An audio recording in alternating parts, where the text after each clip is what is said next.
Hi, I'm Jeremy Monroe. I go by Portraits, Prchrates on Twitter .com. I am a museum digital professional and somebody who has a lot of opinions about things like labor and the contemporary digital culture that we find ourselves in.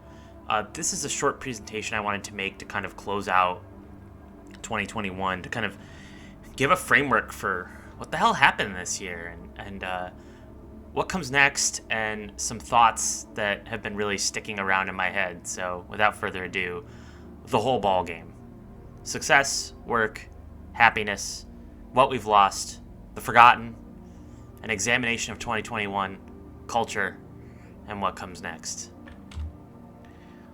This image is a still from the narrative video game Kentucky Route Zero. It is a image of a memorial to a bunch of dead miners who were killed for the sake of profit. One of the oldest labor tales, in American history, and generally the history of mining and extractive industries is one of just extreme human tragedy, pretty much at all points. I can't get this image out of my head, and I want to talk about why. So what's the game? And by the game I don't mean Kentucky Route Zero, but the game like that we're talking about right now, life. What is it? Well, I like to think about things really bluntly. I like to kind of strip things down to their core pieces, and this is what I think the ball game is, right? We need to eat. We need a place to live. We need care, and that care can be mental, and that care can be physical. You should be able to see a therapist, and you should be able to go to the doctor. We need resources to get those things. We trade, right? One could call that money. Someday, we'd like the acquisition of all of these things to not be stressful, right? To not be a moment-to-moment question of how we would acquire them. Work gives resources, so great, okay. We have to work. And ideally, in the dream world, we do work that feels okay, I guess, or maybe even good. Maybe something with meaning, or something we think is valuable to us, or valuable to other people, to society, whatever that is. But unfortunately, work is often not this. And many authors have asked themselves whether work can ever be this. And so we ask ourselves, maybe if we worked harder, work would be this.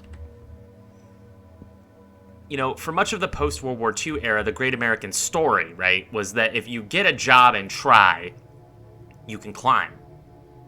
And someday you'll climb high enough to be comfortable, perhaps. You might even feel secure. And feel, I think, is a very important term here. It's not that you're actually secure, it's that you feel secure. You can still be stripped down by like you total your car and then your mom has cancer. It's just like, boom, and just goodbye life savings for your family. It'll be tough, hang in there, bud, but work hard. And the subtext, of course, is that people who aren't secure must not be trying hard enough. Right, that we look at the aesthetics of people and we then determine their moral aptitude. And American narratives, are Protestant to their core. This entire thing is extremely Protestant. It's almost like the elect, right? If you become rich, then God must have chosen you. And these narratives also cut across identities like race. Everyone is on that grind. Everyone wants to get out of their own version of hardship. Even relatively well-off people, because they want to compete with the people above them. But something has kind of really changed, and I think it's actually probably one of the most optimistic things that is happening in society right now. Broadly, the perception is now, nigh universal on all sides of the political spectrum, that the future for us, for people who are kids now, will be worse than it is now. And that sounds very doomer. I just said it was very optimistic, but hold on. The contradictions of our economy are blatant as well. Some people make money for basically free. And that's obvious now to people. They have money, they invest it, and money happens. Or they are directors of a company or an institution, and it seems like they work way less than their subordinates, but yet they just get all this free money. And those people, invest money, money happens, and, those jobs have no work. And a lot of this is all just David Graeber bullshit jobs. Highly recommend reading that book. Rest in peace, David Graeber, one of the truest real ones. And many of these things have always been the case, lest you be like, oh, this has always happened. It's like, yes.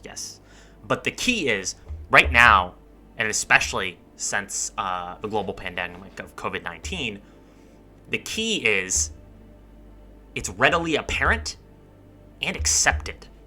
My parents accept this, friends accept this, people I know who are more conservative, accept this. Everybody knows something stinks. And so, what do we do about it? Like this idea of being happy at work, right? So I just said that, the contradictions of the system are inherent, which means the conclusion there is that working hard is not actually the way to get ahead, right? It does not do what you think it does. It's actually a lot of luck. It's a lot of who you are and how well you fit into whatever system you're a part of, right? Like you could put me in a different work environment, and depending on what that culture of that work environment is, who the bosses are, what the coworkers are like, I could fail.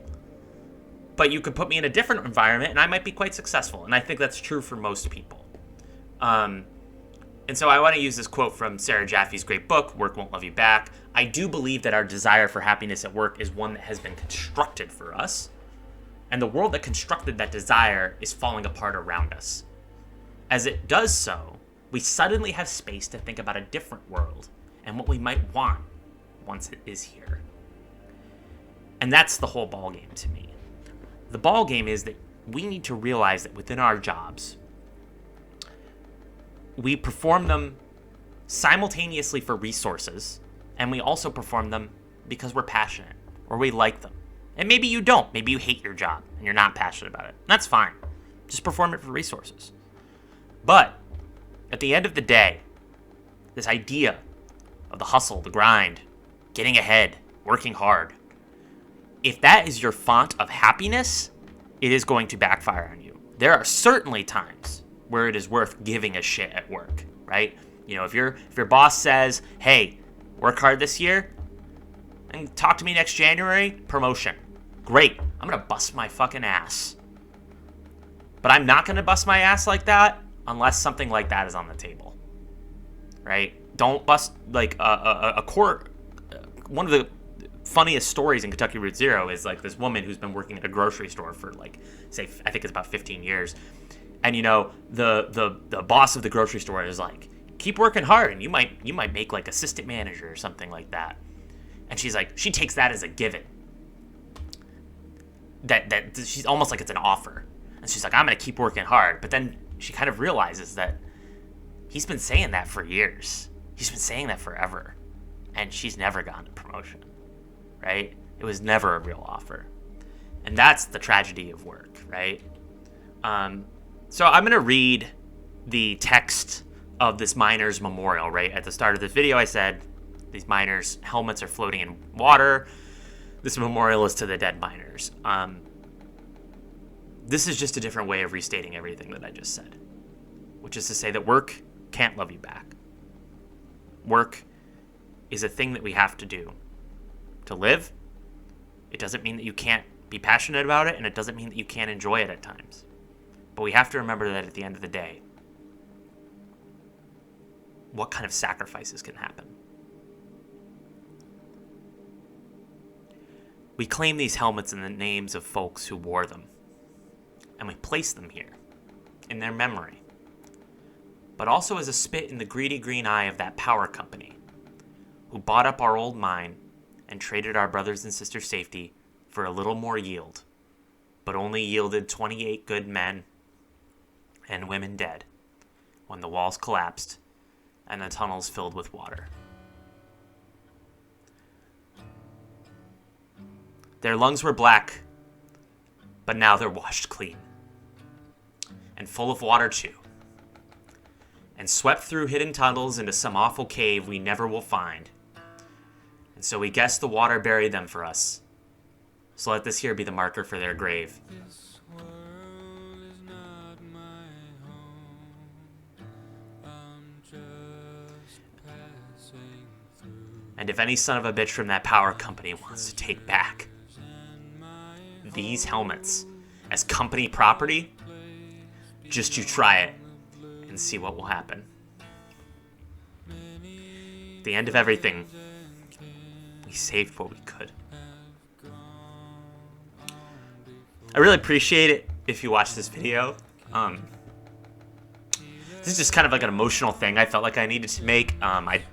If you took the time to watch it again, I really appreciate it. Here's some kind of some things that inspire me and keep me going. I'm forever in debt to critic and thinker Austin Walker.